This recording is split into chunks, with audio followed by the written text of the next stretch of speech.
Welcome, Jack Ma. Thank you. Thank you. Thank you. We've all become very cognizant of Jack and his story. And when Alibaba went public with the largest IPO in history, we knew a lot more about him. So I want to talk about his personal story. I want to talk about how many times he tried and failed and what kept him going. I want to talk about where he is today and how he got here, and where he is going and how he expects to get there. And if he gets there, what will it all mean for him and for the people that he wants to inspire? So I begin with this question, though, Jack. Why are you back at Davos? It's a long break for 7 years. I think my last trip here was year 2008. But I was coming for year 2001 for the Young Global Leader for Tomorrow. And remember, I never heard about the Davos when I came. But when I came, in the Switzerland, so many young people demonstrate. It was such a horrible thing that I was, and I asked them, why did they do it? They say, anti-globalization. And I say, why? Globalization is a great thing. Why people don't like it? And then we come all the way for 2 hours here. There's a machine gun. There's people checking. I say, oh God, is that a forum or is it a prison we're gonna go? Is that? But when I joined the forum at the Young Global Leader, I was thrilled by so many ideas. For the first 3-4 years, I learned what does the globalization mean? What does the corporate citizenship mean? What about social responsibility mean? All these new ideas, and I see so many great leaders talking about leadership, and I benefit a lot. And the year 2008 and 2009, when the financial crisis came, I think it's better go back to work, because we can never win the world by talking. So go back, spend 7 years. Now I come back, I think it's time to do something return. Because I learned so much. Let's talk 12 about years that. ago. So why I should not talking to the young global leader of today, sharing with them how we've gone through. Okay. So that was the thing. Let's start with where you are today. Just how big is Alibaba? How many people come every day? How many people come in a week? How fast is it growing? Yeah, we have over 100 million buyers visiting our site, shopping our site every day. And we created 100 million every day. We created 14 million jobs for China, directly and indirectly. And we grow from 18 people to 30,000 people, 18 people in my apartment, to now we have 4 big campus. Compared to 15 years ago, we were big, but compared to 15 years later, we're still a baby. And how big will you be 15 years from now? I think 15 years ago, I told my team that in the past 15 years, we grow from nothing to this size. And 15 years later, I want people to know about Alibaba, know Taobao, because it's already everywhere. I want 15 years ago when we talk about what is e-commerce, why small business can using this e-commerce, this internet, can do business across the nation. And I hope 15 years later, people forget about e-commerce because they think it's like electricity. Nobody thinks it's a high tech today. Now, this is something that I don't want 15 years later, we still walk on the street talking about why and how e-commerce can help people. Talk about the IPO. Did it exceed your expectations? Well, it's a pretty small IPO, 250. Yes. Yeah. The largest IPO in the history of Wall Street. We raised. And number 2 was a Chinese bank. Thank you. I remember year 2001. We went to raise some 5 million, 3 million venture capitalist dollars in the USA, and got rejected. And I say we come back raising a little bit more. But I think, what we think more about is for $25 billion, how we can spend the money efficiently, because this is not the money, this is the trust from the world, the trust from those people. They want you to do better jobs to help more people. They want to have a good return. So I think giving me more pressure, because when our market cap is bigger than IBM, for a certain day we're bigger than Walmart. We're one of the top 10, 15 largest market cap company in the world. I told my team and myself, is that true? We're not that good. Because years ago, people say, Alibaba model is terrible. Does not make money, have this and that, all the big bad things, because Amazon is better, eBay is better, Google is better, and there's no such model like Alibaba in the USA. So I told myself and people, we were better than people thought. But today, when we are that big size, I said, no, we are not that good as people thought. We're just a company 15 years old. Average age is 27, 28 years old, young people. We're doing something that human beings have never tried. So I want to talk about the future. Let me take you back to when you were born in Hangzhou, where the headquarters still are. Yep. And your campus is there. You don't have a loot, don't move your loot. Your headquarters roots are there. Yeah, you found it there, loot there. You grew up in the 60s. 64. Born in 64. That was the time of the Cultural Revolution. Yeah, it was the end of the Cultural Revolution. It was, well, my grandfather was a tiny landlord, was considered, after liberation, was considered to be a bad guy. So I was, I know how tough it was when I was a kid. You tried to get into 3 colleges. Mm-hmm. Each time they rejected you. No, I tried. There's examination that young people, if you want to go university, you have to take the examinations. So I failed 3 times. Right. But a lot of fail. I failed for funny things that I failed a key primary school test for 2 times. And I failed 3 times for the middle schools. And you will never believe in Hangzhou, my city, there's only 1 middle school that lasts only 1 year. It was changed from primary school to middle school because our graduates of our school, no middle school accept us because we were too bad. Yeah. They would become a middle school. What effect did it have, though, being rejected? Well, I think we have to get used to it. We're not that good. Even today, we still have a lot of people reject us. I think when I graduate from universities, and before I, for 3 years, I tried to fill in the universities. So I applied jobs for 30 times, got rejected.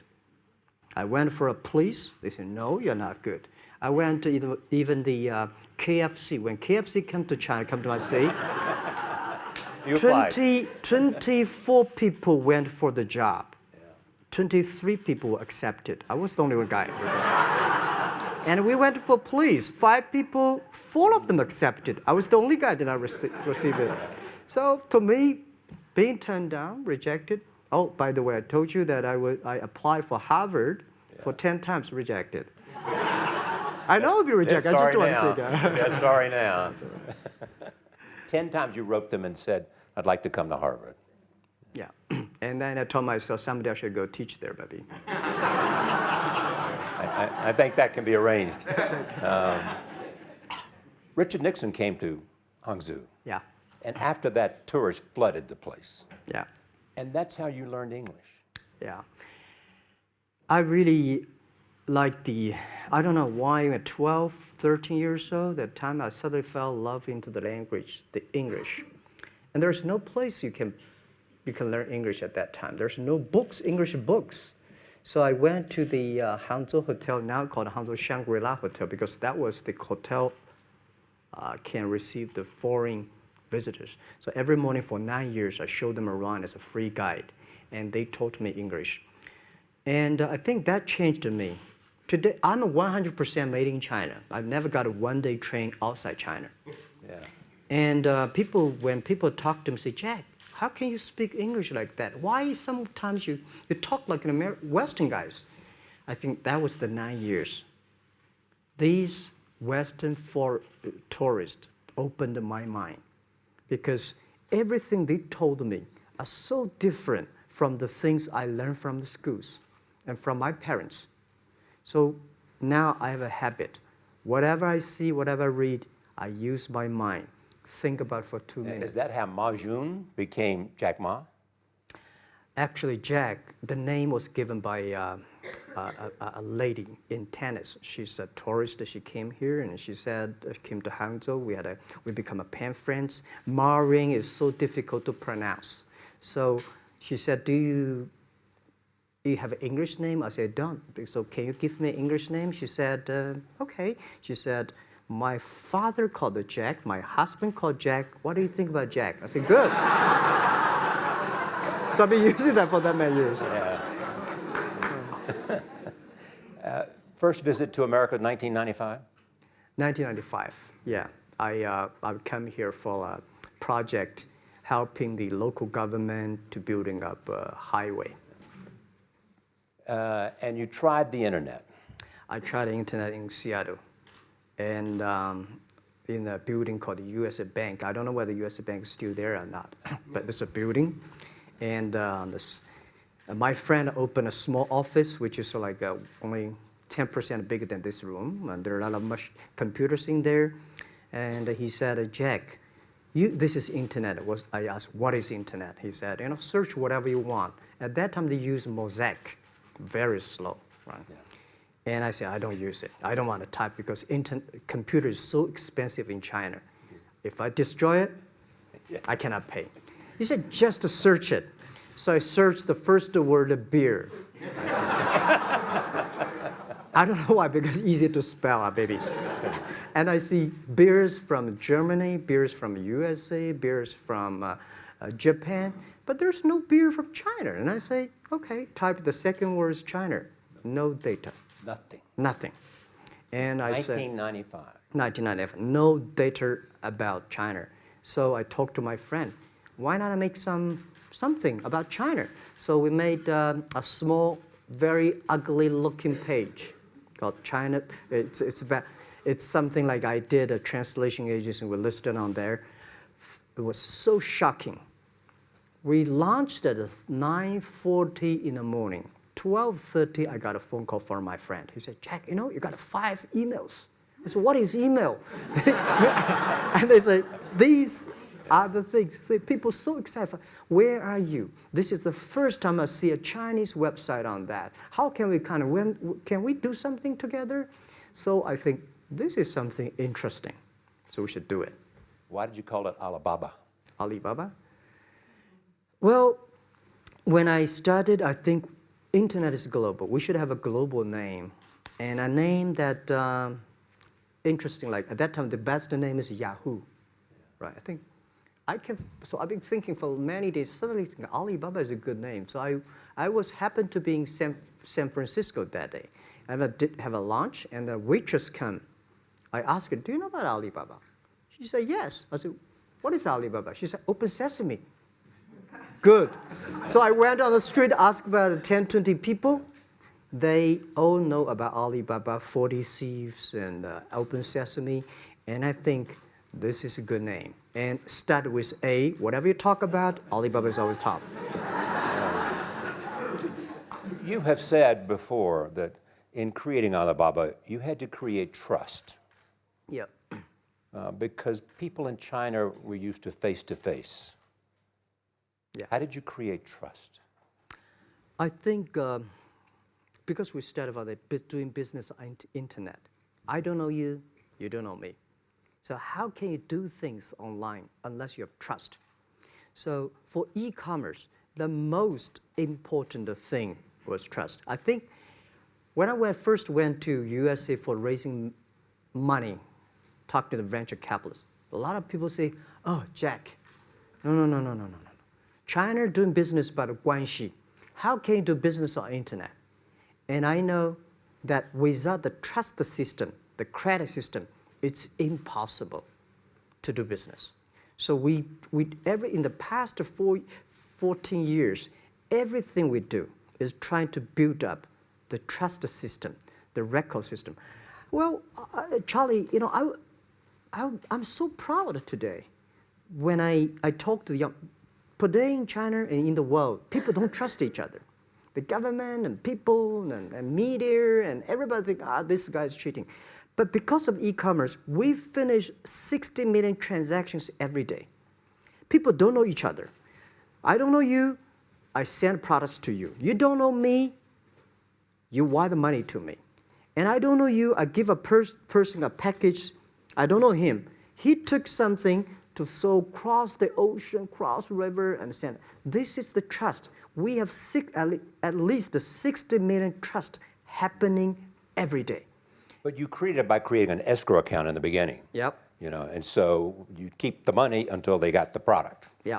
And then you release the money. That's true. I mean, the escrow service is about Alipay. When I this idea, I would love Davos, because it was a big decision. Because for first 3 years, Alibaba is just like e-marketplaces for information. What you have, what I have, we talk a lot of time, but don't do any business. Because there is no payment. I talked to the banks. No banks want to do it. Banks say, no, this thing never work.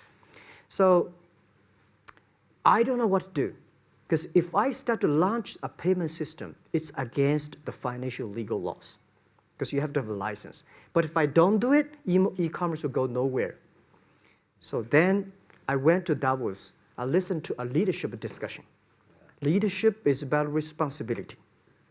And after I listened to that panel, I give a call to my friends, my colleagues in my apartment, say, do it now, immediately. If something wrong, the government not happy about that, if one body has to go to the prison, Jack might go to the prison. Because it is so important for China, for the world, to build up the trust system. And if you did not do it, I said, and do not do it properly, stealing money, money wash, no trust record, I send you to the prison. That was the thing. And people don't like it. So many people I talked to at that time for Alipay, they say, this is the stupidest idea you have ever got. But I say, I don't wear the stupid clever as long as people use it. Now we have 800 million people using this Alipay. Stupid things, if you do it, is better. Alipay is a privately held thing. It's not part of Alibaba. No, it's a private. Let me talk about money for a second. Yeah. You have never gotten money from the Chinese government? No. None. I want it at the beginning, and later I don't want it, because I think if the company always think about picking money from out of the government pockets, that company is rubbish.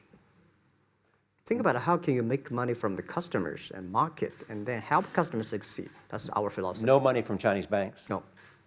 I at that time I want, and now they want to give me, I don't want it. Yeah. All right. Your relationship with the government. Mm-hmm. Yeah. What's your relationship? I mean, if they didn't here's what some say, that you have existed in an environment that's not, they have restricted competition for you. And that's a pretty good thing to do for a private company. Yeah.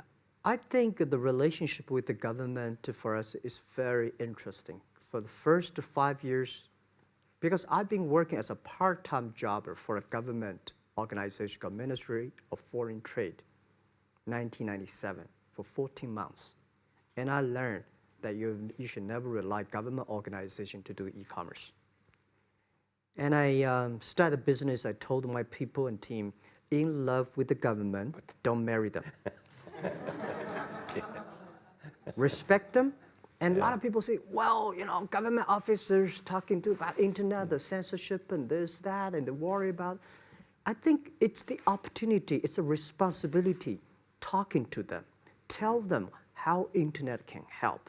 So you tell them we create jobs. Oh yeah, I think a lot of people debate and fight against them, and in the first 12 years, anybody come to my office, I sit down, talking to them, how we can help economy, how we can create jobs, why China will improve by the internet. I think because internet that time is new to any government, and if you convince somebody, and you have the chance. So today I'm very talkative.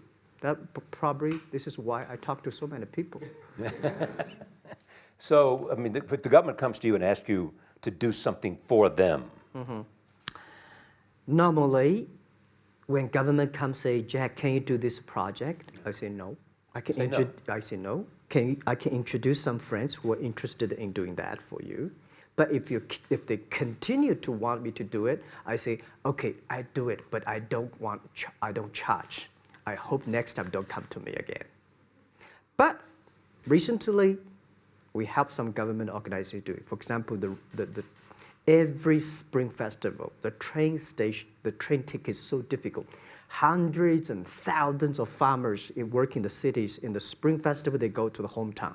But when they order tickets on the other way, the whole system crashed for 5 years. So I told my young people, go support them. Don't charge anything. Because I don't want to see millions of farmers go back to city and they cannot buy the tickets.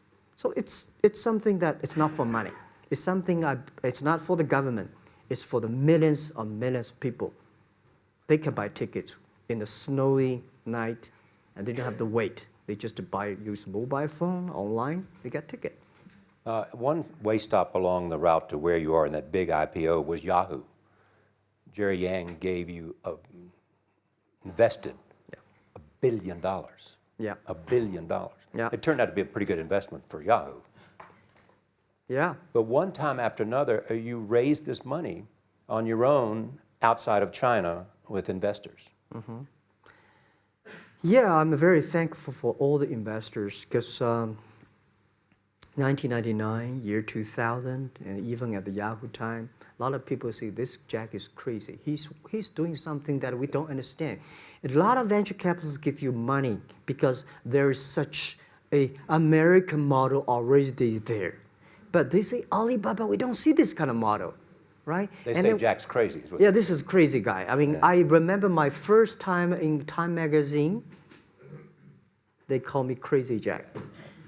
And I think crazy is good. We are crazy, but we're not stupid. We know what we are doing, but if everybody agree with me, if everybody believe our idea is good, we have no chance. So that's the money we raised. We're very thankful. So when our investors make a lot of money, I feel proud and honored. As you know, in the United States, issues have risen about privacy. Yeah. Google and Apple, and questions of whether the government should have access to files. How do you handle that if the Chinese government says you know a lot about people? You have transactional relationships with lots of people. And they say, we want to see your files. Well, so far I don't have this kind of problems from Chinese government. And I told them, any government, if you come here for the national security, anti-terrorist, well, anywhere, anti-terrorist, we work together. It's a criminal, we work. But rest of that, no. I said, we are a business. The data is so precious because we don't know how. Because if we give to anybody, it's going to be a disaster. And also about privacy issues. I think, just like hundreds of years ago, people say, I would rather put money under my pillow rather than put in the banks. But today, banks, they're special. They know how to protect money much better than you do. Privacy issues, all these kind of securities, today, we may not have the solutions. We don't have the answer. But I believe our young people have the solutions.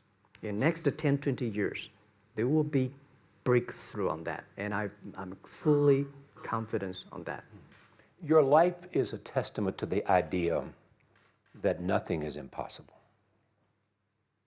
That if somebody says no, you say it's just the beginning. Where does that come from? Well, at the beginning, I never thought, I thought when I was young, I said, everything's possible. Now I know not everything's possible. When you have something, you have to think about, you have to consider about the others. You have to consider about the customer, society, your employees, your shareholders, society. There are so many things that I think if you continue to work hard, there's possibility. And I just feel that I'm enthusiastic about what we are doing. At the beginning, for the first 5 years, I just want to survive. And 5 years later, I think... That's 2000, from 90... Yeah. But later, I think, wow, so many people's life changed. I was so excited, you know, for the first 3 years, we made zero revenue. Zero revenue. But we are so excited to continue to work. You know what happened? I remember many times when I go to a restaurant and have dinner, somebody came, when I was trying to pay the bill, the owner of the restaurant came to say, "Sir, your bill is paid by someone." And a small note say, "Hey, Mr. Ma, I'm your customer of Alibaba Group, Alibaba platform. I made a lot of money, and I know you don't make any money. I pay the bill for you." Yeah. And I remember one day that I was sitting somewhere in the coffee, somebody sending me a cigar. I don't smoke cigar, but there's a note, "Thank you very much, I'm your customer." And I remember in the Taobao days, I was at the Shangri-La Hotel in Beijing. When I get on the taxi, the man who opened the door for me, the boy at the gate, he said, "Jack, thank you very much. I'm service here. My girlfriend makes more money than I do on your site." And this is something that you know that it's not amazing. If you don't do it, nothing's possible.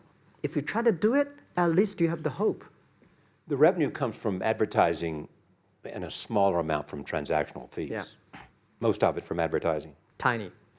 Tiny from advertising? Tiny from advertising, tiny from transactions, because we need big mass. Now we have more than 10 million small business power sellers selling our site to everywhere. So the transactions we have is second after Walmart. So tiny. Second after Walmart. Yeah, tiny of the of the money already big as big. So, you know, second after Walmart, I remember one of the senior management of Walmart guys came to Hangzhou 5 years ago. He said, "Jack, you know, you did a great job," and blah, blah, blah. So I said, maybe in 10 years we'll be bigger than Walmart. He said, "Young man, you have a good hope." So we said, make a bet. I think in 10 years we'll be bigger than Walmart on the sales. Because if you want to have 10,000 new customers, you have to build a new warehouse and this, that. For me, 2 servers. What's your market cap versus Walmart today? I don't know, but maybe some. It's close. I think so. Maybe we should check later. All right. Yeah. So where are you going? What does Jack want? I think because the name for Alibaba, we are internet company, happen to be in China. We have the same spirit and entrepreneur spirit like every great entrepreneurs in the world. And I remember the day when I started Alibaba, we want to have a mission helping small business doing easier. So next step is, today, so many millions of small business using our platform to sell things, and over 300 million consumers buy things from our site. Cheapest, efficient. So what I'm thinking about, how we can make Alibaba a platform for global small business. My vision is that if we can help a Norway small business can sell things to Argentina, and Argentina consumers can buy things online from Switzerland. And we can build up, which I called, I don't know, maybe not right word, called EWTO. The WTO is great, past century. But WTO helped so many big companies to sell things across the nation. Today, internet can help small business sell things across the oceans, across the nations. And I hope that we can serve 2 billion consumers. 2 billion consumers. 2 billion consumers. We can help 10 million small business outside China. Help them. Outside China. Outside China. Because we help the American farmers in Washington State almost 300 tons of cherries to China last year. Cherries. Before we sell, the ambassador of USA came to me and said, Jack, can you help us selling cherries? In China. I said, what cherries and the fruits? He said, why not? I said, why not? Let's try. So that when we start to sell cherries, the cherries still on the trees. So we start a pre-order, 80,000 families order cherries online. So we pick up the cherries and ship into China. Within 48 hours, we sell the cherries. The consumers are so happy. But we got a lot of letters complaint after 3 days. They say, why only 100 tons? Why we should not get more? So we sell, 2 months ago, we helped the Costco. We sold 300 tons of nuts to China.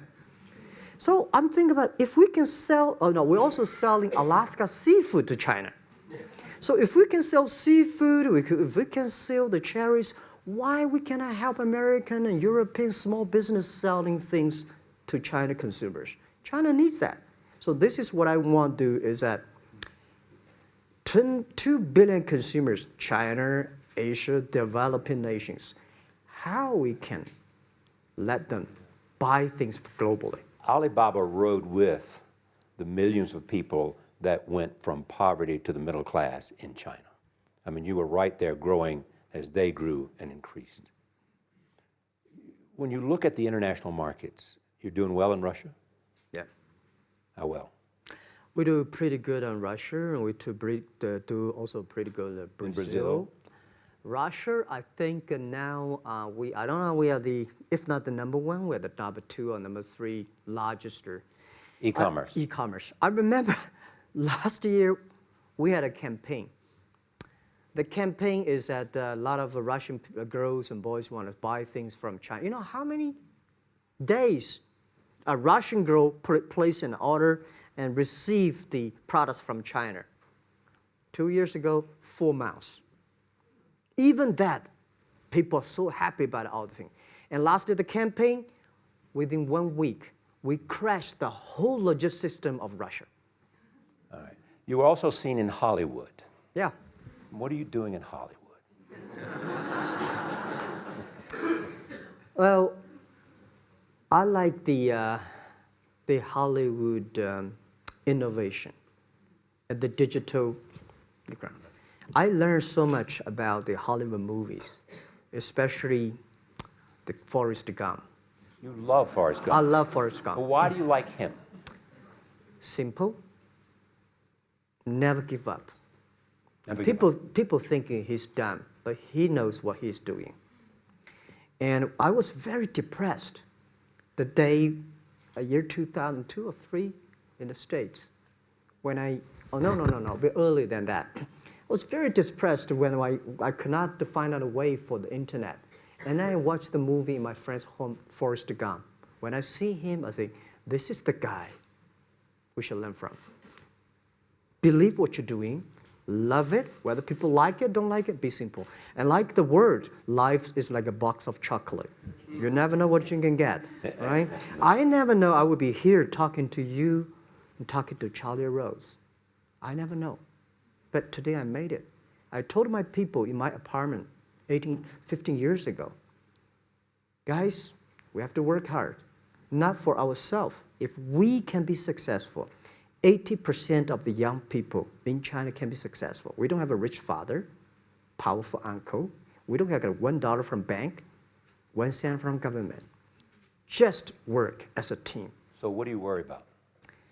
I worry about it today. Young people, a lot of young people lose hope, lose vision, and start to complain.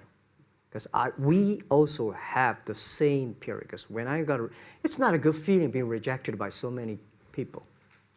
We also depressed, but at least later we find that the world has a lot of opportunity. How you see the world, how you catch the opportunity. So, in the Hollywood gives me a lot of inspiration. You know? But you were out there for business. You were out there because you want to make movies and sell them. I want to make the movie for business-wise. We are e-commerce company. We have a lot of products that need logistic. But movie, TV, these are things you don't need logistic system. And movie probably is the best product that can help Chinese young people to understand. Because one thing I told the Chinese people, my friends, in American movie, all the heroes at the beginning, they look like a bad guy. Terrible things coming, they become a hero. And finally, they all survived. China, if you're a hero, all the hero died. So, because only dead people become the hero. So nobody want to be the hero. So you want to change the Chinese definition of hero? Yeah, I want to say hero. Today we have so many heroes who live in this world. Are you still writing these kung fu novels, or are you just reading them? I read them, and I start to write something. I think it's fun. The kung fu is something you start to think about something that you cannot do. But if you have some luck, if you continue to practice, if you got a good master, if you're a good team, you get expert. So at least to make me, when I'm busy, when I'm tired and frustrated, I read kung fu books. And You also travel with a Tai Chi. Am I saying that right? A trainer. Tai Chi? Tai Chi. Tai Chi. Tai Chi, yeah. What does that do for you, other than keep you in good health? I love Tai Chi. Tai Chi is a philosophy about yin and yang. Yeah. Tai Chi is about how you balance, how you work, like a competition. People say when I compete with eBay, say, you hate eBay. No, I don't hate eBay. It's a great company. They come, I go. Tai Chi is like, you fight here, I go over there. You put it on the top, I go to down, right? So it's a balance, right? You are heavy, I'm small, When I'm small, I can jump. You're heavy, you cannot jump. So the Tai Chi is about a philosophy. I use Tai Chi philosophy in the business. Calm down. There's always way out. And keep yourself balanced. And meanwhile, don't try to, because business is a competition is a fun. Business is not like a battlefield. You die or I win. Business, even if you die, I may not win. Right? So it's about fun. So Tai Chi gives me a lot of inspirations. But you want your life and you want this company, Alibaba, to change the world. And you're changing the world if, in fact, you provide a forum for buying and you enable people to earn a living. Yeah. But also, you believe that Alibaba ought to change the lives of women. So what are you doing? First, I think many years ago, I want to change the world. Now, I think if we want to change the world, we change ourselves. Change ourselves is more important and easier than change the world. And second is that I want to improve the world. Because it changed the world may be Obama's job. Because my job is to making sure that my team are happy. Because my team are happy, they can make my customer happy. If my customer, they are all small business. When they're happy, we are happy. About women, one of the secret sauce for Alibaba's success is that we have a lot of women. What percentage of women Well, among one day employees? before, I think 2 or 3 months before we IPO, there's American journalist come to our company. She asked me a question. Jack, I've seen so many women in your company. I say, what's wrong? We have later we find that we have 47% of the employees of our company are women. How many? 40? 47% of our company are women. And we actually had a 51 because we acquired some company these days. They have more men, so balance that. But these are women in top-level positions? 33% of the management are women, and 24% of the senior management, very top level, are women. We have a women CEO, CFO, CPO, Chief People Officer, and we have everywhere. And I think so comfortable to working with them because women, in this world, if you want to win in 21st century, you have to making sure that making other people powerful, empower others, making sure the other people better than you are, then you will be successful. So I find the women, they think about the others more than they think about themselves. Right. Yeah, women think about the kids, husband, parents, much more than the man. And the user-friendliness. A couple of things I want to talk about before we go, because we have less than a couple of minutes. China today, are you worried the economy slowed down? No, I don't worry about it. I think China is doing, it's slowing down is much better than keep on 9%. China today is the second largest economy in the world. It's impossible to keep 9% of the growth. If China still keeps the 9% of the growth of the economy, there must be something wrong. You will never see the blue sky. And you will never see the quality. China should pay attention to the quality of the economy.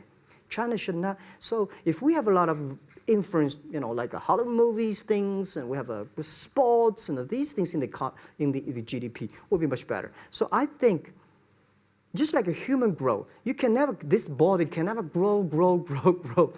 Certain time, the slow of growth of the body was slow, but you should grow your mind, grow your culture, grow your value, grow your wisdom. I think China is moving to that direction. And you saw Modi in India?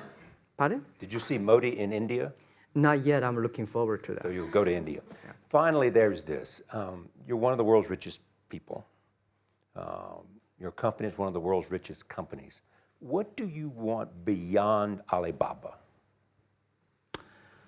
Well, by richest people, I was really not happy in the past 3 months when people say Jack Ma is the richest people of China. Global celebrity, they said. No, I'm not.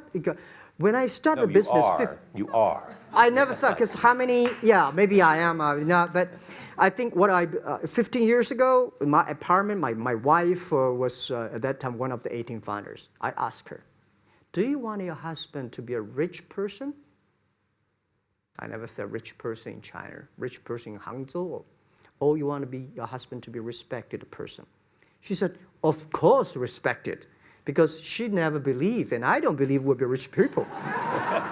We just want to survive. But I believe when you have $1 million, that's your money. When you have $20 million, you start to have a problem. You worry about inflation, which stock to buy and this, that, had to come. When you have $1 billion, that's not your money. That's the trust society gives on you. They believe you can manage the money, use the money better than the government and the others. So I think today, I have the resources, do more things. With the money we have, with the influence we have, we should spend more time on the young people. And I would say,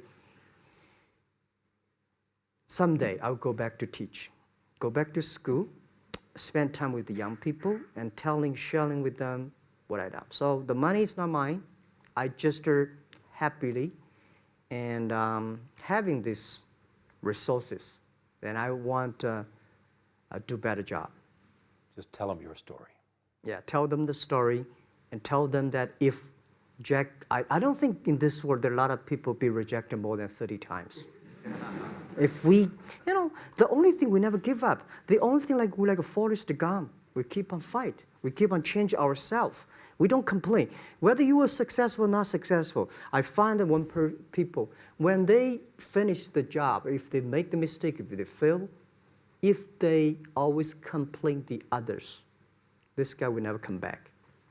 If the guy only check himself, yeah, something wrong with me here, something wrong with me there, this guy has a hope. Jack, on behalf of everybody in this audience and a television audience around the world, thank you for taking your time to be with us. Thank you, Ray. Thank you. Thank you. Thank you. Thank you. Thank you so much, Rob. Thank you.